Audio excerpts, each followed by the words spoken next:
আজকে যে কথা আপনাদের সামনে আমি তুলে ধরবো, আপনারা বুঝতে পারবেন এই যে ধারাবাহিকভাবে যেরকম ঘটনা বাংলাদেশের ইন্টারনাল পলিটিক্সে ঘটছে, তাতে কিন্তু এই মোহাম্মদ বিরোধী বা মোহাম্মদ ইউনূস বিরোধী একটা শক্তিশালী জোট তৈরি হতে শুরু হয়ে গেছে। আর এই শক্তিশালী জোটের নেতৃত্বে কিন্তু নিঃসন্দেহে বাংলাদেশের সেনা প্রধান। ফেব্রুয়ারির মাসে আওয়ামী লীগ আর বিএনপি ডক্টর ইউনূস কিংবা উপদেষ্টা সমন্বয়ক যে বা যারা আছে এদের বিরুদ্ধে বড় একটি সমাবেশের ডাক দিলেন। আপনি জানেন সার্জিসকে, হাসনাতকে খুদে আসে নাকি ওরা একসময় আম্মা ডাকছে না, ওরা এখন 180 ডিগ্রি অ্যাঙ্গেলে ঘুরে গিয়া কারণ সার্জিদ হাসনাতের বিরুদ্ধে কথা বলার জন্য এখন চিরুনি অভিযান কিংবা মাইক্রোস্কোপ দিয়ে খুঁজলেও তাদেরকে এরকম লোক এখন খুঁজে পাওয়া খুব দুষ্কর। বাংলাদেশে খুব রিসেন্টলি ঢাকায় আওয়ামী লীগ এবং বিএনপির নেতৃবৃন্দের মধ্যে একটি গোপন বৈঠক অনুষ্ঠিত হয়েছে। পর্দার আড়ালে রাজনীতিতে অনেক কিছুই ঘটছে। আমার মনে হয় যে এই অন্তর্বর্তী সরকারের যারা উপদেষ্টারা আছেন সবাই যথেষ্ট বিজ্ঞ, দেশপ্রেমিক, অবশ্যই সবকিছু ঠিকঠাক আছে, কিন্তু তাদের কিছু পরিকল্পনা, নির্বাচন না, এতে সরাসরি জনগণ ইফেক্টেড হবে। এবং কি রাজপথে আমরা যে কখন আবার দেখি যে আসলেই এই অন্তর্বর্তী সরকারের পতনের জন্য মানুষ রাস্তায় নেমে যেতে পারে, কারণ এমনিতেই দেশের অবস্থা ভালো না। ভারত বাংলাদেশ উত্তেজনার মধ্যে দারুণ সুখবর পাচ্ছে বাংলাদেশ। বাংলাদেশি কিছু মিডিয়ার তথ্য অনুযায়ী তুর্কি প্রেসিডেন্ট রিসেপ তাইফ এরদোয়ানের সুনজরে পড়েছে বাংলাদেশ। এরদোয়ান দুই দেশের মধ্যকার ঐতিহাসিক সম্পর্ককে ভিন্ন মাত্রা দিতে চান। আমাদের সাধারণ মানুষের এখন একটাই স্লোগান, সমন্বয় হটাও বাংলাদেশ বাঁচাও। এই সুদখোর ইউনূস হটাও বাংলাদেশ বাঁচাও, আর এই নাস্তিক ইউনূস হটাও বাংলাদেশ বাঁচাও। আমি আপনাদের নভেম্বর ডিসেম্বরই বলেছিলাম যে বাংলাদেশে আবার একটা গৃহযুদ্ধ লাগতে চলেছে, কারণ আমি বুঝে গেছি যে মোহাম্মদ ইউনূস অন্তর্বর্তীকালীন সরকারের প্রধান উপদেষ্টা, বকলমে এই মুহূর্তে বাংলাদেশের প্রধানমন্ত্রী আনঅফিসিয়াল, তিনি কিন্তু গদির লোভ, ক্ষমতা দখলের লোভ একেবারে পেয়ে গেছেন। আসসালামু আলাইকুম রহমতুল্লাহ, সবাই কেমন আছেন? আশা করি সবাই অনেক অনেক ভালো এবং সুস্থ আছেন। সবাইকে স্বাগতম জানাচ্ছি আমাদের আরেকটি নতুন ভিডিওতে। প্রতিদিনের মতো আমি আপনাদের সিরিয়াত ফারুকি। দর্শক, আজকের ভিডিও টাইটেল এবং থাম্বনেল দেখে ইতিমধ্যে বুঝতে পেরেছেন কি বিষয়টা নিয়ে কথা বলবো। ভিডিওর শুরুতে আপনারা বেশ কিছু অংশ বিশেষ দেখেছেন, যেখানে বুঝতে পেরেছেন বর্তমানে দেশের যে চলমান পরিস্থিতি, দেশের যে বর্তমান অবস্থান, সেটা নিয়ে আমরা কিছু অংশ দেখে বুঝতে পেরেছেন আজকের ভিডিওটি কতটুকু গুরুত্বপূর্ণ হতে চলেছে। তাই সবাইকে আমি অনুরোধ করব দেশের বর্তমান পরিস্থিতি জানতে বা দেশের বর্তমান অবস্থা কি সেটা সম্পর্কে জানতে অবশ্যই আজকের ভিডিওটি আপনাদের জন্য অনেক অনেক গুরুত্বপূর্ণ। তাই সবাইকে অনুরোধ করব ভিডিওটি সবাই আশা করে ধৈর্য সহকারে শেষ পর্যন্ত দেখবো। দর্শক, আর বেশি কথা বলছি না, আমরা একটা ভিডিও প্রস্তুতির মাধ্যমে একটু বিস্তারিত দেখে আসবো। তার আগে আপনাকে ছোট্ট একটি অনুরোধ জানিয়ে রাখতেছে, যারা আমাদের ফারুকি অনলাইন ইউটিউব চ্যানেলটিতে এখনো নতুন আছেন প্লিজ দয়া করে আমাদের চ্যানেল সাবস্ক্রাইব করে সাথে থাকবেন। যারা ইতিমধ্যে সাবস্ক্রাইব করছেন তাদেরকে অসংখ্য ধন্যবাদ। যারা সাবস্ক্রাইব করেনি তাদের উদ্দেশ্যে একটি কথা বলবো, আমাদের চ্যানেলের সাথে থাকুন, দেখতে থাকুন, দেখতে ভালো লাগবে, ভালোবাসা একদিন হয়ে যাবে ইনশাআল্লাহ। আর বেশি কথা বলছি না, জানিয়েছেন, কেউ প্রশংসা করেছেন, কেউ আবার আমার বিশ্লেষণকে ডিফেন্ডও করেছেন। কিন্তু আজকে যে কথা আপনাদের সামনে আমি তুলে ধরবো, আপনারা বুঝতে পারবেন এই যে ধারাবাহিকভাবে যেরকম ঘটনা বাংলাদেশের ইন্টারনাল পলিটিক্সে ঘটছে, তাতে কিন্তু এই মোহাম্মদ বিরোধী বা মোহাম্মদ ইউনূস বিরোধী একটা শক্তিশালী জোট তৈরি হতে শুরু হয়ে গেছে। আর এই শক্তিশালী জোটের নেতৃত্বে কিন্তু নিঃসন্দেহে বাংলাদেশের সেনা প্রধান। বিভিন্ন কারণ এর পিছনে আছে, তবে তার আগে কালকে একটি সাংবাদিক সম্মেলনের কথা আমি আপনাদের বলতে চাই। সেই সাংবাদিক সম্মেলন করা হয় বিএনপির পক্ষ থেকে। বিএনপি প্রথম থেকে শেষ অবধি কালকে হঠাৎ করেই জামাতকে আক্রমণ করতে শুরু করে। কালকে বিএনপি রিজভী প্রথমেই এই জামাতকে আক্রমণ করার সময় বলে একটি ইসলামপন্থী রাজনৈতিক দল। এই ইসলামপন্থী রাজনৈতিক দল এখন যে কথাবার্তাগুলো বলছেন, সেই কথাগুলো শুনে দেশের সাধারণ মানুষও নাকি হাসতে শুরু করবেন। কারণ এই রাজনৈতিক দলের 1971 সালের যার ভূমিকা ছিল তা অত্যন্ত সন্তোষজনক। সরাসরি জামাতকে তিনি প্রশ্ন করেছেন, 1971 সালে আপনার দল অর্থাৎ জামাতের ভূমিকাটা কি ছিল? আপনারা অনেকেই যদি ইতিহাস দেখেন তাহলে দেখবেন এই 1971 সালের জামাতের ভূমিকা যেটা ছিল তা বাংলাদেশের রাজনীতিতে বর্তমান সময়ে অত্যন্ত গুরুত্বপূর্ণ। কারণ এই জামাত কিন্তু পূর্ব পাকিস্তান এবং পশ্চিম পাকিস্তানের এই লড়াইয়ে পাকিস্তান সেনাবাহিনীর পক্ষে ভোট দেয়। এটা আপনারা অনেকেই জানেন যে পাকিস্তানের সঙ্গে জামাতের কিন্তু যে সম্পৃক্ততা তা কিন্তু আজ বাংলাদেশে ভীষণ মাত্রায় এস্টাবলিশড হয়ে যায়। বিএনপির পক্ষ থেকে ফের এইভাবে জামাতকে আক্রমণ করার পিছনে বাংলাদেশের ইন্টারনাল পলিটিক্স যে কার্যত দুভাগে বিভক্ত হয়ে গেছে তা কিন্তু আমরা বুঝতে পারলাম। শুধু তাই নয়, তারা জুলাই আগস্টে যেরকম নির্দেশনামা তারা তৈরি করতে চেয়েছেন, জুলাই আগস্টে যারা শহীদ হয়েছেন তাদেরকে যেরকম স্মরণ করতে চাইছেন, তারও কিন্তু তীব্র বিরোধিতা বিএনপির পক্ষ থেকে করা হয়েছে। পরিষ্কারভাবে বলা হয়েছে তারা জুলাই এবং আগস্টে যারা প্রাণ দিয়েছেন তাদেরকে সম্মান জানায়, কিন্তু এর মানে এটা নয় 1971 সালের মুক্তিযুদ্ধকে এই সকল জামাতিপন্থী, এই সমন্বয়ক, উপদেষ্টা এমনকি মোহাম্মদ ইউনূস অস্বীকার করবেন। এই ছিল কালকে বিএনপির একটি প্রেস কনফারেন্স। পরবর্তীকালে কি হলো, কালকেই বাংলাদেশের সেনাপ্রধান দেখা করলেন খালেদা জিয়ার সঙ্গে। যে খালেদা জিয়া বিএনপির হত্যা কর্তা বিধাতা, আপনারা না চাইলেও স্বীকার করবেন হয়তো খালেদা জিয়াই কিন্তু বিএনপির এখনো একমাত্র মুখ, যার ইশারায় বিএনপি নামক রাজনৈতিক দলটা বাংলাদেশে ফিরে আসার স্বপ্ন দেখছে। এবার প্রশ্ন হলো, যিনি অ্যাক্টিভ পলিটিক্সে নেই, যিনি দীর্ঘদিন ধরে রাজনীতির বাইরে, তার সঙ্গে হঠাৎ করে সেনাপ্রধান কেন দেখা করতে শুরু করলেন? অর্থাৎ ললাট লিখন কিন্তু মোহাম্মদ ইউনূসের তৈরি হতে শুরু হয়েছে, যে ললাট লিখনে বাংলাদেশের ইন্টারনাল পলিটিক্স কার্যত দ্বিখণ্ডীকরণ হয়ে গেছে। একদিকে সেনাপ্রধান এবং বিএনপির শক্তিশালী জোট, অন্যদিকে এই সমন্বয়ক উপদেষ্টা মোহাম্মদ ইউনূসের সঙ্গে জামাতের মৌলবাদী সংগঠনের জোট। আর এর ফলে কিন্তু পক্ষান্তরে বা অনেক ক্ষেত্রে আওয়ামী লীগও অ্যাডভান্টেজ একটা পজিশনে পৌঁছে যেতে পারে কিছুদিনের মধ্যেই। কেন এবার সেনাপ্রধান এই খালেদা জিয়ার সঙ্গে মিটিংটি করলেন? দেখুন, কালকে একটি ভিডিওতে আমি এক সম্পূর্ণ বিশ্লেষণ করে বলেছি খালেদা জিয়ার সাথে মিটিং শুধু নয়, সেনাপ্রধান যে ভারতের সঙ্গে বন্ধুত্ব রাখতে চাইছে তার পিছনে সুনির্দিষ্ট কিন্তু কিছু কারণ আছে। কালকে একটি ইন্টারভিউতে এই সেনাপ্রধান পরিষ্কারভাবে বলে বাংলাদেশ কিন্তু কোনোভাবেই ভারতের সঙ্গে যুদ্ধ চাইছে না, দুই দেশের মধ্যে সম্পর্ক বজায় থাকবে এবং বর্তমানে বাংলাদেশের যে অবস্থান, সেই অবস্থানে কোনোভাবেই অর্থনৈতিক মন্দা যদি ঠেকাতে হয় তাহলে ভারতের সঙ্গে সম্পর্ক নষ্ট করা যাবে না। অর্থাৎ যেভাবে দিনের পর দিন জামাত এবং মোহাম্মদ ইউনূস ভারত বিরোধিতা করেছে, তার পাল্টা কিন্তু কালকেই সেনাপ্রধান দিতে শুরু করে দিয়েছিলেন। আর এরপরে বিএনপি খালেদা জিয়ার সঙ্গে এই ধরনের মিটিং, পক্ষান্তরে মোহাম্মদ ইউনূসের বিরুদ্ধে এক বড় শক্তিশালী জোট কিন্তু গঠন করতে শুরু করে দিল সেনাপ্রধান। এবার সেনাপ্রধানের সাইকোলজিটা বুঝুন। আপনারা হয়তো অনেকেই এই সেনাপ্রধানের মুভমেন্ট গুলো নিয়ে অনেক বেশি কনফিউশনের কোনো দরকার নেই। আপনারা বিভিন্ন ঘটনাগুলো পরপর সাজান, দেখবেন যখন ভারত থেকে বাংলাদেশে মিটিং করতে যায় বিক্রম মিস্ত্রি, ভারত বাংলাদেশ উত্তেজনার মধ্যে দারুণ সুখবর পাচ্ছে বাংলাদেশ। বাংলাদেশি কিছু মিডিয়ার তথ্য অনুযায়ী তুর্কি প্রেসিডেন্ট রিসেপ তাইফ এরদোয়ানের সুনজরে পড়েছে বাংলাদেশ। এরদোয়ান দুই দেশের মধ্যকার ঐতিহাসিক সম্পর্ককে ভিন্ন মাত্রা দিতে চান। সে লক্ষ্যে বাংলাদেশকে বিধ্বংসী সব অস্ত্র দিতে চায় এরদোয়ান। তুরস্কের মতো পরাশক্তির সাথে বাংলাদেশের এই সম্পর্ক নিশ্চিতভাবেই গভীর চিন্তায় ফেলবে ভারতকে। বাংলাদেশকে অস্ত্রসহ আর কি কি দিয়ে সাহায্য করবে তুরস্ক? কবে আসবে অস্ত্র ভর্তি জাহাজ? এছাড়াও ডক্টর ইউনূস আর এরদোয়ানের সম্পর্ক নিয়ে বিস্তারিত জানতে ভিডিওটি না টেনে শেষ পর্যন্ত দেখতে থাকুন। ঐতিহাসিক, সাংস্কৃতিক এবং ধর্মীয় দিক থেকে বাংলাদেশ ও তুরস্ক বহু যুগ ধরে একে অপরের মিত্র। নিঃস্বার্থভাবেই এই দুই দেশ একে অপরের পাশে দাঁড়িয়ে আসছে বছরের পর বছর। স্বল্প ব্যয়ে বাংলাদেশের সামরিক খাতকে আধুনিক এবং শক্তিশালী করার ভরসা হয়ে উঠেছে এরদোয়ানের দেশটি। যেখানে সমরাস্ত্র কেনার ক্ষেত্রে বিভিন্ন দেশ নানা ধরনের শর্ত জুড়ে দেয়, সেখানে এরদোয়ানের তুরস্ক তার উল্টো। তুরস্ক থেকে এরই মধ্যে বাংলাদেশ পেয়েছে বায়রাক্তার TB2 ড্রোন, যে ড্রোন নিয়ে সবসময় উদ্বিগ্ন থাকে ভারত। কিছুদিন আগে TB2 ড্রোন ভারত সীমান্তে মোতায়েন করাও হয়েছিল। এছাড়াও টাইগার মিসাইলের মতো শক্তিশালী সমরাস্ত্র বাংলাদেশকে দিয়েছে তুরস্ক।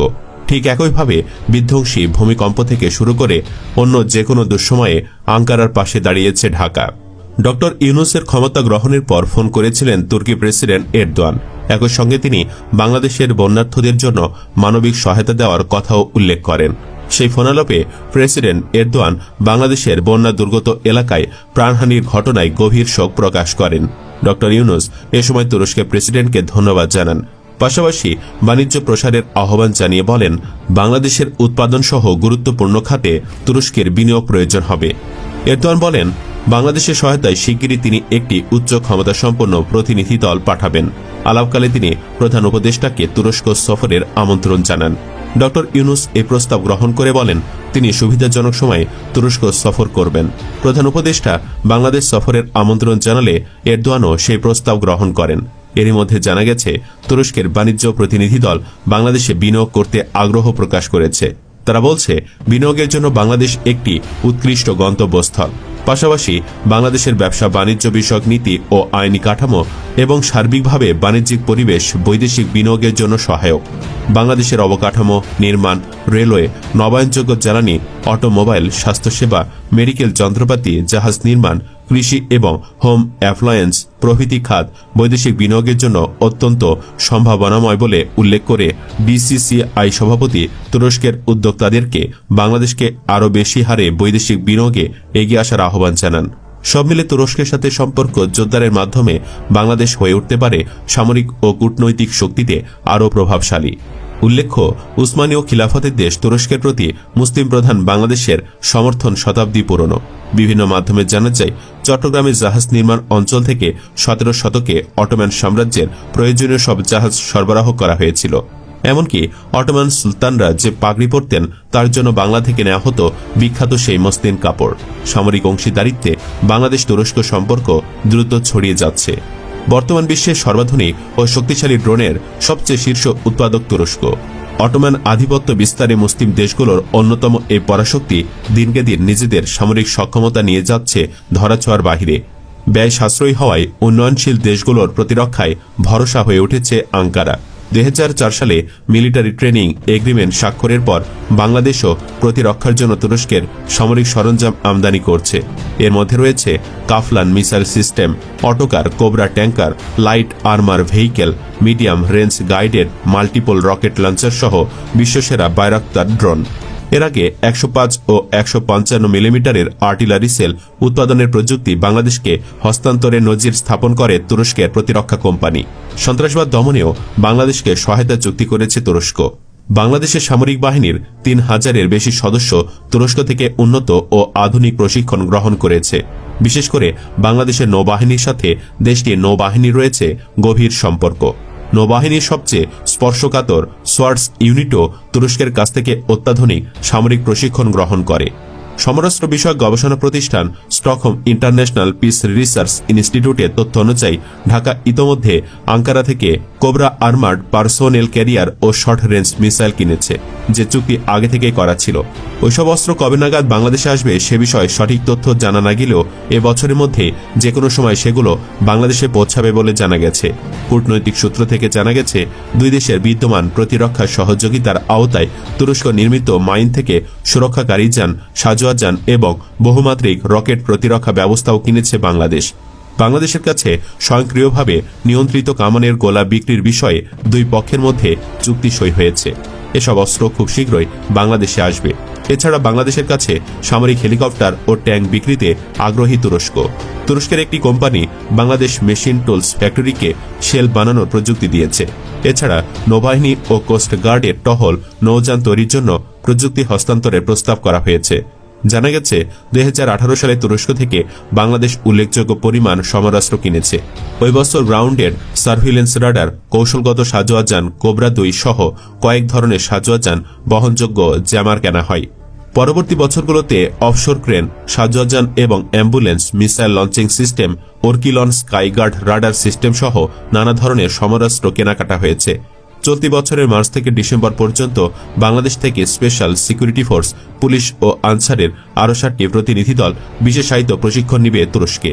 নিরাপত্তা বিশ্লেষক এবং নর্থ সাউথ ইউনিভার্সিটির South Asia Institute of Policy and গভর্নেন্সের জ্যেষ্ঠ fellow brigadier general M Sakhawat Hossain বলেন, বাংলাদেশ সশস্ত্র বাহিনীর ফোর্সেস গোল 2030 বাস্তবায়নের ক্ষেত্রে সমরাস্ত্র সংগ্রহে বৈচিত্র্য আনতে হলে তুরস্ক বেশ ভালো একটি বিকল্প। ন্যাটোর সদস্য তুরস্কের সমরাস্ত্র মানে ভালো এবং দামেও সাশ্রয়ী। ড্রোন ও মিসাইলের মতো সমরাস্ত্র দেশটি নিজেদের আধুনিক প্রযুক্তি ব্যবহার করে উৎপাদন করে। তুরস্কের সঙ্গে বাংলাদেশ প্রযুক্তি বিনিময়েরও সুফল পেতে পারে। মূলত সামরিক খাতে বাংলাদেশের এই প্রস্তুতি মিয়ানমার আর ভারতকে কেন্দ্র করে। কৌশলগতভাবে ভারতকে চাপে রাখতে সামরিক দিক দিয়ে বাংলাদেশ এসব অস্ত্র কিনছে তুরস্কের কাছ থেকে। পাকিস্তান থেকেও আরও কিছু অস্ত্র আসবে বাংলাদেশে। উল্লেখ্য, জুলাই আগস্ট গণঅভ্যুত্থানে শেখ হাসিনার ক্ষমতাচ্যুতি ও তার দেশত্যাগের পর থেকেই বাংলাদেশের ওপর নানামুখী চাপ অব্যাহত রেখেছে ভারত। দেশটির মূলধারার সংবাদ মাধ্যম ও সামাজিক মাধ্যমে ক্রমাগত বাংলাদেশ বিরোধী মিথ্যা প্রচারণা চলছে। উগ্র হিন্দুত্ববাদী নেতারাও বাংলাদেশ বিরোধী বক্তব্য দিয়ে চলেছেন। উগ্র হিন্দুত্ববাদী ভোটে ভাগ বসানোর জন্য বিজেপির পাশাপাশি কংগ্রেস ও তৃণমূল কংগ্রেস নেতাকর্মীরাও বাংলাদেশ বিরোধী ভেলায় চড়েছেন। বলা চলে ভারতের পুরো রাষ্ট্রশক্তি বাংলাদেশ প্রশ্নে এক কাতারে দাঁড়িয়ে খেলছে সংখ্যালঘু কার্ড। এতে ত্রিপুরার আগরতলায় বাংলাদেশ সহকারী হাইকমিশনের শাখা অফিস আক্রান্ত হয়েছে। সীমান্তে বাংলাদেশ অভিমুখী পণ্যবাহী যানবাহন আটকে দেওয়ার ঘটনাও ঘটেছে। সর্বশেষ ভারতের লোকসভায় প্রস্তাব করা হয়েছে যেন বাংলাদেশে সংখ্যালঘু নির্যাতন রোধে জাতিসংঘ শান্তিরক্ষী বাহিনী মোতায়েন করা হয়।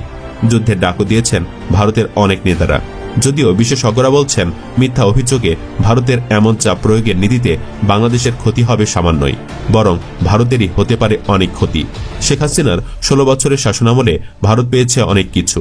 মোংলা ও চট্টগ্রাম সমুদ্রবন্দর, আশুগঞ্জ নৌবন্দর, মহাসড়ক ভারত নামমাত্র মূল্যে ব্যবহার করতে পারছে। এসব বহুমুখী যোগাযোগ ব্যবস্থার মাধ্যমে দেশটির পূর্বাঞ্চলে 7 রাজ্যে স্বল্প খরচ ও সময়ে মালপত্র পরিবহন করে চলেছে। আগে কলকাতা থেকে আগরতলায় শিলিগুড়ি হয়ে পণ্য পরিবহনে 1600 কিলোমিটারের বেশি পথ পাড়ি দিতে হতো। এখন বাংলাদেশের ভূখণ্ড ব্যবহার করায় সেটা নেমে এসেছে মাত্র 550 কিলোমিটারে। আমার মনে হয় যে এই অন্তর্বর্তী সরকারের যারা উপদেষ্টারা আছেন সবাই যথেষ্ট বিজ্ঞ, দেশপ্রেমিক, অবশ্যই সবকিছু ঠিকঠাক আছে, কিন্তু তাদের কিছু পরিকল্পনা, নির্বাচন না, এবার যে পরিকল্পনা নিচ্ছে বা যে সিদ্ধান্ত নিচ্ছে এতে সরাসরি জনগণ ইফেক্টেড হবে। এবং কি এই পণ্যগুলোর উপর যদি এই ঘটনা হয় তাহলে রাজপথে আমরা যে কখন আবার দেখি যে আসলেই মানে এই অন্তর্বর্তী সরকারের পতনের জন্য মানুষ রাস্তায় নেমে যেতে পারে। কারণ এমনিতেই দেশের অবস্থা ভালো না, অনেক কিছু মানুষের ক্রয় ক্ষমতার বাহিরে। এর মধ্যে নতুন করে আবার আরেক ঘোষণা দিতে যাচ্ছে সরকার, খুবই অল্প সময়ের মধ্যে এটা সামনে আসতে যাচ্ছে। আপনার 43টা পণ্য সেবার দাম বাড়তে পারে। কেন? কারণ হঠাৎ করে এই 43টা পণ্য বা সেবার উপর ট্যাক্স নতুন করে আরোপ করতে যাচ্ছে, যেটাকে মূল্য সংযোজন কর এবং সম্পূরক শুল্ক আইনে কিছুটা সংশোধন আনছে সরকার। তো কি কির উপরে পড়বে দেখেন, সরাসরি প্রথমত ঔষধ। মানুষ ওষুধ 5 টাকারটা 20 টাকা খাইতে খাইতে 2 নম্বরের সিন্ডিকেট দালালির কারণে বিরক্ত। এখন ওষুধের দাম আবারও বাড়ার সম্ভাবনা আছে। এগুলোর উপর নতুন করে কর বসতে যাচ্ছে। গুঁড়া দুধ, যাদের ঘরে বাচ্চা আছে, তো আপনি দেখেন যে যেই পণ্যগুলোতে হাত দিচ্ছে, সিগারেট সবাই খায়, এই যাচ্ছে সিগারেট খাওয়া মানুষের সংখ্যা শতকরা 80% কাছাকাছি সম্ভবত। বিস্কুট এটাও সবাই খায়, বাচ্চা থেকে বুড়া সবাই খায়। সাথে 1 কাপ রংসা, 2টা টোস্ট বিস্কুট খাইতে অনেক মজা লাগে, তাই না? চুবাইয়া চুবাইয়া। কিন্তু এখন এটাও নেগেটিভের দিকে যাচ্ছে। এছাড়া আরেকটা ধাক্কা খাবে প্রবাসীরা, কারণ বিমানের টিকিট সহ টোটাল 43টা ধরনের পণ্য এবং সেবার উপর বাড়তি মূসক এবং শুল্ক আরোপ হতে পারে। তো সরকার যখন হতে পারে বলে, আমরা সবসময় দেখি এটা হয়ে যায়। ফলে বাজেটের আগেই এসব পণ্য এবং সেবার দাম 1 দফা বাড়তে পারে। তো কে বলছে এই কথা? জাতীয় রাজস্ব বোর্ডের সূত্রে এসব তথ্য জানা গেছে। আপনার মূল্য সংযোজন কর এবং সম্পূরক শুল্ক অধ্যাদেশ 2025-এর খসড়া সংসদ বিষয়ক বিভাগের ভেটিং সাপেক্ষে আপনার উপদেষ্টা পরিষদের বৈঠকে নীতিগত অনুমোদন দেওয়া হয়েছে। এই সংক্রান্ত সংশোধিত খসড়া অধ্যাদেশের অনুমোদনের বিষয়টি বৈঠক শেষে জানানো হলেও ভ্যাটের বিষয়ে কি কি পরিবর্তন আনছে তা আনুষ্ঠানিকভাবে সরকারের পক্ষ থেকে জানানো হয়নি। তবে রাজস্ব বোর্ড বলছেন এনবিআর সূত্রে কিছু পরিবর্তন নিয়ে আসছে। রেস্তোরাঁয় খেতে গেলে খাবারের বিলের উপর 15% মূল্য সংযোজন কর বা ভ্যাট দিতে হবে। বিষয়টা বুঝতে পারছি, রেস্তোরাঁয় খাবেন ঘন ঘন। এই যে বললাম না যে প্রত্যেকটা সিদ্ধান্ত পাবলিকরে আরো মারা দেওয়া টাইপের সিদ্ধান্ত। দেখেন রাষ্ট্র কেমনে চালাইবেন, কোত্থেকে ঋণ আনবেন, আনেন। এখন মানুষের উপরে এগুলো আর বাড়াইয়েন না। আপনারা বাড়াবেন 1 টাকা, দোকানদাররা বাড়াবে 10 টাকা, কোম্পানি বাড়াবে এটারে মনে করলেন 5 টাকা, আর জনগণ কিনবে 20 টাকা। এরকমই হয় বাংলাদেশে, কারণ কন্ট্রোলিং নাই তো। এতদিন শীতাতপ নিয়ন্ত্রিত বা এসি রেস্তোরাঁয় খাবারের বিলের উপর 5% হারে ভ্যাট নেওয়া হতো, সেটি বাড়িয়ে 15% করার নীতিগত সিদ্ধান্ত নিয়েছে অন্তর্বর্তীকালীন সরকার। এজন্যই বিএনপি বলে যে আপনারা ম্যান্ডেটবিহীন একটা সরকার, কারণ আপনারা না ছিলেন জুলাই বিপ্লবের এই ঘটনার সাথে জড়িত, না আপনারা দেশের জন্য এমন কোনো কিছু করছেন 2-4 জন হাতে গোনা ছাড়া। আপনারা কি বুঝতে পারতেছেন আপনাদের এই ধরনের সিদ্ধান্তে সমাজের মধ্যবিত্ত, নিম্নবিত্ত, দরিদ্র মানুষগুলা, যে আইটেমগুলো আপনারা হাত দিচ্ছেন, প্রবাসীরা কি পরিমাণ ঝামেলায় পড়বে? রেমিডেন্স পাড়ে আমরা দেশ ভাষাই ফেলতেছি, আর আপনারা বিমানের টিকিটে হাত দিচ্ছেন, যেখানে প্রবাসীদের এক্সপেকটেশন ছিল এটা কমবে, নতুন করে বাড়বে। রেস্তোরাঁর পাশাপাশি পোশাক কেনার ক্ষেত্রেও ভ্যাটের হার বাড়ানোর উদ্যোগ নেওয়া হয়েছে, যেটা 7.5% ছিল, এটা 15% হচ্ছে। আর মিষ্টি কিনতে গেলেও খরচ বাড়তে পারে, কারণ মিষ্টির দোকান থেকে মিষ্টি কেনার ক্ষেত্রে যে ভ্যাট ছিল 7.5%, সেটা বাড়িয়ে 15% করার উদ্যোগ নিয়েছে। এমন সবগুলা জিনিসের মধ্যে হাত দিয়েছে যেগুলা জনগণ খুশি আনন্দের মধ্যে ব্যবহার করে। এছাড়া ভ্রমণের ক্ষেত্রে নন এসি হোটেল সেবার ভ্যাট 7.5 থেকে 15 উদ্যোগ নেওয়া হয়েছে। তো বলা হচ্ছে 24-25 অর্থ বছরের মাঝপথে এসে হঠাৎ ভ্যাট, সম্পূরক শুল্ক সহ বিভিন্ন ধরনের কর বাড়িয়ে রাজস্ব বাড়ানোর উদ্যোগ নেওয়া হয়েছে। প্রাথমিকভাবে 43 ধরনের পণ্য এবং সেবার উপর 15% ভ্যাট আরোপ করতে হবে।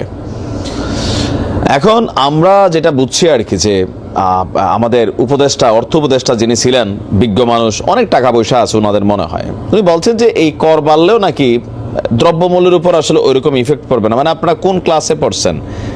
রাজনীতির ক্লাসে পড়ছেন। এই কারণেই বিএনপি বা অন্যান্য রাজনৈতিক দলগুলা বলে যে এখানে যারা বসছে রাজনীতিবিদ মিনিমাম লেভেলে দরকার ছিল, কেননা তারা জনগণের ভাষা বোঝে না। এদের সবারই পয়সা আছে, অঢেল। এখন আসিফ নাহিদদেরও খাইতে সমস্যা হবে না, এদেরও এখন টাকা আছে। বিপদে পড়বে কারা? আমজনতা। আপনাদেরকে রাষ্ট্র ক্ষমতায় বসাইছে, ঠিক আছে, দেশ অস্থিতিশীল, অর্থনীতি ভঙ্গুর, কিন্তু এই মুহূর্তে এই ধরনের বিষয়গুলো যেগুলো জীবন মানের সাথে আপনারা করতে পারেন, বড় লোকদের অনেক প্রোডাক্ট আছে, সেগুলোর মধ্যে করেন। বিস্কুট, ওষুধ, এই বিষয়গুলোর উপর যদি হাত দিয়ে বসেন, মানুষ আসলে খাবে কি, যাবে কোথায়? আপনারা হয়তো বানান একটা নির্দিষ্ট পরিমাণ, কারণ পাবলিক লেভেলে আস্তে আস্তে এরা কয়েক ধাপে অনেক পরিমাণ বাইরে যায়। তো আমার মনে হয় যে এই বিষয়টাকে আরেকবার পুনর্বিবেচনা করা উচিত, কারণ জনগণের অন্তরের ভাষা বুঝতে হবে, নয়তো জনগণ যে কোনো সময় যে কোনো ডাকে যে কোনো সিদ্ধান্ত নিয়ে বসবে, এটাই বাস্তবতা। দর্শক বন্ধুরা, ফেব্রুয়ারির মাসে আওয়ামী লীগ আর হচ্ছে বিএনপি, ডক্টর ইউনূস কিংবা উপদেষ্টা সমন্বয়ক যে বা যারা আছে, এদের বিরুদ্ধে বড় একটি সমাবেশের ডাক দিলেন। কে দিলেন? মির্জা ফখরুল, আপনার রিজভী সাহেব এবং আওয়ামী লীগের ছাত্রলীগের সাদ্দাম হোসেন কিংবা আদার্স অনেকেই যে বা যারা আছে। কি সেই সমাবেশের ডাক? সেটি হচ্ছে ফেব্রুয়ারি মাসে কিংবা মার্চের ভিতরে যদি বাংলাদেশে নির্বাচন আপনার না দেওয়া হয় এবং আওয়ামী লীগকে আপনার নির্বাচনে যদি অংশগ্রহণ করতে না দেওয়া হয়, তাহলে বিএনপির সাথে কাঁধে কাঁধ মিলিয়ে রাজপথে নেমে যাবে কারা? আওয়ামী লীগ আর বিএনপির কর্মীরা। তাহলে সমন্বয়কারী এবং ডক্টর ইউনূস এদেরকে কি আপনার ট্যাগেল দিতে পারবে বা থামাতে পারবে? আপনি যদি দেখেন, আমাদের বাংলাদেশে সবচেয়ে বড় দল হচ্ছে দুইটা, একটা হচ্ছে আওয়ামী লীগ আর একটা হচ্ছে বিএনপি। এখন বিএনপি কি করলো? আওয়ামী লীগকে নির্বাচনে এনে দিল বা আনতে চায়, বা আগামীতে বাংলাদেশে নির্বাচন হলে কি সেখানে আপনার 100-এর ভিতরে 200% শিওর হয়ে যাবেন ইনশাআল্লাহ সেখানে আওয়ামী লীগ নির্বাচন করবে, কারণ বিএনপি নিয়ে আসবে। এখন সমন্বয়ক হাসনাত এবং সার্জিস এদের আসলে ঘুম হারাম হয়ে গেছে। দর্শক বন্ধুরা, কি সেই আলটিমেটাম সেটা শুনুন। সেটি হচ্ছে আপনার ফেব্রুয়ারি কিংবা মার্চের ভিতরে, এই দুইটার ভিতরে হচ্ছে আপনার আমাদের বাংলাদেশে সংস্কার কাজ যতটুকু এর ভিতরে করা সম্ভব আপনারা করবেন, এবং মার্চ আর হচ্ছে আপনার ফেব্রুয়ারির ভিতরে বাংলাদেশে একটি সুষ্ঠু নির্বাচন দিতে হবে, এবং এই নির্বাচনে আপনার আওয়ামী লীগ, বিএনপি কিংবা আরো অন্যান্য যেই দলগুলো আছে প্রত্যেককে তার নিজ স্বাধীনতা মোতাবেক কিংবা তার দল নিয়ে সে নির্বাচন করতে পারবে। এখন ভাই, বিএনপি যে কথা, যদি আপনার ফেব্রুয়ারি এবং মার্চের ভিতরে যদি আপনার নির্বাচন না দেয়, তাহলে আপনার আওয়ামী লীগ আর বিএনপি কাঁধে কাঁধ মিলিয়ে ডক্টর ইউনূস সমন্বয়কারী যে বা যারা আছে এদের বিরুদ্ধে মাঠে একটি বাংলাদেশের আরেকটি আপনার 5 আগস্ট হতে যাচ্ছে ফেব্রুয়ারি কিংবা মার্চের মাসে। এটা আসলে আপনি কোনোভাবেই হালকা ভাবে দেখার আপনার সুযোগ নেই। কেন নাই? কারণ আওয়ামী লীগ আর বিএনপি কাঁধে কাঁধ মিলিয়ে ভাই এদের জন্য বা এদের বিরুদ্ধে যদি মাঠে নামে, আপনি কল্পনা করতে পারবেন সমন্বয়কারী কিংবা আপনার এই ছাত্র জনতারা টিকবে? 1 মিনিট টিকবে ভাই রাজপথে? দেখেন, আবেগ দিয়ে কখনো দেশ চলে না। অনেকে বলবেন যে স্বৈরাচারকে আনতে চায় না, মানে সমন্বয়কারীরা বলে যে চোরে চোরে আলী, এক চোরে বিয়ে করে আরেক চোরের শালি। মানে কি, মানে আপনার আওয়ামী লীগ আর হচ্ছে বিএনপি, তারা হচ্ছে চোরে চোরে আলী, এক চোরে বিয়ে করলো আরেক চোরের শালি। হ্যাঁ, মানে আওয়ামী লীগ আর বিএনপি কি কতটা আপনার ছোট করে কথা বলে আপনি বুঝতে পারেন? এটা কোনো কথা? তারা পলিটিশিয়ানদের কিভাবে সম্মান করতে হয়, কিভাবে দুইটা বড় দলকে সম্মান করতে হয়, তারা এটাই জানে না। এখন এই সমন্বয়কারীরা বাংলাদেশে নির্বাচন দিতে চায় না।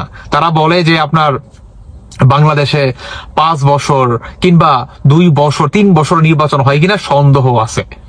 তো এইটার জন্যই মির্জা ফখরুল সাহেব কিংবা রিজভী সাহেব বা আওয়ামী লীগের ঘোষণা হচ্ছে যে ফেব্রুয়ারি বা মার্চের ভিতরে এরা যদি নির্বাচন বা এর আগে যদি নির্বাচন না দেয় কিংবা এই সময়ের ভিতরে তারা যতটুকু সংস্কার কাজ শেষ করতে পারলো, যদি পারে পারুক, আর না পারলে নাই, তাহলে কি নির্বাচন দিতে হবে। যদি না দেয় তাহলে আর একটি 5 আগস্ট আমাদের বাংলাদেশে এই ফেব্রুয়ারি কিংবা মার্চের ভিতরে হতে যাচ্ছে আওয়ামী লীগ আর বিএনপি। সেটা ঘটাবে কাদের বিরুদ্ধে? আপনার সমন্বয়ক, আপনার ডক্টর ইউনূস বা উপদেষ্টা যে বাজার আছে। এখন ভাই অনেকে এটা কিভাবে দেখবেন আমি জানি না। অনেকে ভাবতে পারেন যে ভাই এটা কখনো পসিবল না, পুলিশ আটকাবে, সেনাবাহিনী আটকাবে, তারপর হচ্ছে আপনার জামাত শিবির আটকাবে, আপনার হিজবুত তাহরির আটকাবে, এরা আটকাবে, সমন্বয়কারী বা ছাত্র জনতার আটকাবে। সম্ভব না ভাই, কারণ সম্ভব না। পুলিশ প্রথমত আসবে না, দ্বিতীয়ত সেনাবাহিনীও এখানে আসবে না, তৃতীয়ত আপনি যদি ধরেন যে সমন্বয়কারী কিংবা সাধারণ জনগণ আর হিজবুত তাহরি কিংবা জামায়াত ইসলাম যদি এদের কথা আপনি ধরেন, তাহলে আওয়ামী লীগ আর বিএনপির যে জনগণ তারা যদি ভাই কাঁধে কাঁধ মিলিয়ে মাঠে নামে, আমাদের বাংলাদেশে এমন কোন রাজনৈতিক দলের শক্তি নাই যে এদেরকে টেগেল দিয়ে রাখবে বা এদেরকে কাউন্টার করবে। সেই সক্ষমতা আমার মনে হয় কারো নাই। কারণ আওয়ামী লীগের সক্ষমতা আছে বিএনপিকে টেগেল দেওয়ার, আর বিএনপির সক্ষমতা আছে আওয়ামী লীগকে টেগেল। বর্তমান বিএনপিরও সেই আপনার এই সক্ষমতা নাই যে আওয়ামী লীগকে টেগেল দিবে। হ্যাঁ, কারণ আওয়ামী লীগের অনেক নেতাকর্মীরা বর্তমান কি ছিন্ন বিচ্ছিন্ন হয়ে গেছে। যাই হোক, তারা যদি নামে তাহলে বাংলাদেশে কি আরেকটি ভাই আপনার গৃহযুদ্ধর কিন্তু একটা আভাস পাওয়া যাচ্ছে এই নতুন বছরেই। যদি এই গৃহযুদ্ধটা লাগে তাহলে এখানে দেখবেন অনেক আপনার ঠিক 5 আগস্টের মতো এই সমন্বয় কিংবা উপদেষ্টাদের জন্য নিরহ প্রাণ অনেক মনে করেন চলে যেতে পারে। তবে আমি মনে করি যে নির্বাচন দেওয়াটাই ভালো, কারণ এরা আসলে সংস্কার কাজ করবে না। এরা সংস্কারের নামে শুরু করতেছে বাংলাদেশে আপনার লুটপাট, চাঁদাবাজি এবং কিভাবে নির্বাচনটা আরো পিছিয়ে নেওয়া যায়, এবং এর ভিতরে তারা ব্যাংক ব্যালেন্স কিংবা আপনার বিদেশে বা ইউরোপের ভিতরে তাদের বাড়ি গাড়ি টাকা পয়সা ব্যাংক ব্যালেন্স তারা আরো ভর্তি করতে পারে। হ্যাঁ, ক্যাশ ক্যাপিটাল করতে পারে। এটাই হচ্ছে তাদের মূল উদ্দেশ্য। তাদের মূল উদ্দেশ্য না যে বাংলাদেশের একটা সুষ্ঠু নির্বাচন দিবে। এটাই হচ্ছে বর্তমান আমাদের বাংলাদেশের পরিস্থিতি। তবে দেখা যাক মির্জা ফখরুল আর হচ্ছে আপনার রিজভী সাহেব তারা কিন্তু কঠিন ভাবে ডক্টর ইউনূসকে কিন্তু এই হুঁশিয়ারিটি দেন যে ফেব্রুয়ারি কিংবা মার্চের ভিতরে আপনি যদি নির্বাচনের কাজ শেষ না করতে পারেন তাহলে আপনাদেরকে কি খবর আছে। বর্তমান আমাদের বাংলাদেশে যদি আরেকটি বিষয় আপনি দেখেন যে এই নতুন বছরে স্কুল প্রতিষ্ঠানে কিন্তু শুরুতেই কিন্তু বই দেওয়া হতো, মানে সকলে কিন্তু কি অলমোস্ট সেটা কাভার করে ফেলতো। আর বর্তমান এই সমন্বয়করা কিংবা অন্তর্বর্তীকালে সরকার এসে তারা কি টোটালি ব্যর্থ, তারা সব জায়গায় থেকে ব্যর্থ। এটার জন্যই আপনার ব্যারিস্টার রুমিন ফারহানা, তারপর হচ্ছে আপনার মির্জা ফখরুল, রিজভী সাহেব কিংবা আপনার তারেক রহমানও কিন্তু বাদ যায়নি। তিনি পর্যন্ত বলেন যে এই সরকার আসলে কি করতেছে। আপনি যদি দেখেন বাংলাদেশের প্রতিটি স্টেপে এরা কি এদের যে বিফলতা সেটা কিন্তু স্পষ্টভাবে কিন্তু পাবলিকের সামনে কি ওপেন। এখন আসুন আপনাদেরকে আমি একটা ছবি দেখাই। লাস্ট দেখছেন, এই হচ্ছে জামায়াতের অবস্থা। মানে আপনি যদি পাঞ্জাবি আর হচ্ছে টুপি কিংবা দাড়ি রেখেই আপনি যদি একজন আদর্শবান মুসলিম হয়ে যেতেন তাহলে সবাই কি পাঞ্জাবি আর টুপি পরতো। আমি সেটা বলতেছি না যে আপনারা পাঞ্জাবি টুপি পরবেন না, আমি সেটা মিন করতেছি না। মানে কি এরা যে পাঞ্জাবি টুপি যে সবসময় পরে থাকে, এরা আসলে কি এদের ভিতরে একটা শয়তানি আমার মনে হচ্ছে ব্যক্তিগতভাবে এদের ভিতরে একটা শয়তানিটা কেমন, কারণ পাঞ্জাবি টুপির ভাই এরকম একটা মানে ভ্যালু, মানে আমরা যখন নাকি পড়ি বা নামাজে যাই, নামাজ পড়তে যাই, মনের ভিতরে একটা অন্যরকম একটা অনুভূতি কাজ করে, মানে এই পোশাকটার প্রতি বা টুপির প্রতি অন্যরকম একটা কি শ্রদ্ধা কাজ করে, যে এই টুপি পরে গালিগালাজ করা যাবে না বা উল্টাপাল্টা কোনো কথা বলা যাবে না, তাই নয় কি? কিন্তু এই পোশাকটাকেই তারা, এই ইসলামী পোশাকটাকেই তারা ব্যবহার করে তারা মনে করেন লুটে নিচ্ছে, কোটি কোটি টাকা চাঁদাবাজি করতেছে। আপনি কাকে বলবেন? জামাত শিবির কিংবা জামায়াতে ইসলাম এরা যদি বাংলাদেশের ক্ষমতায় আসে তাহলে বাংলাদেশটা যে কোথায় গিয়ে দাঁড়াবে সেটা আপনারা সবাই আশা করি কম বেশি অনুমান করতে পারেন। দর্শক বন্ধুরা, বাকিটা তো প্রিয় দর্শক, এই বিষয়টি আপনার মতামত জানাবেন কমেন্ট সেকশনে। আর আমাদের চ্যানেলটিতে এখন নতুন থাকলে অবশ্যই চ্যানেলটি সাবস্ক্রাইব করে সাথে থাকবেন। আর কে কোথা থেকে আজকের ভিডিওটি দেখেছেন অবশ্যই দ্রুত কমেন্টে জানিয়ে ফেলুন। ধন্যবাদ সবাইকে।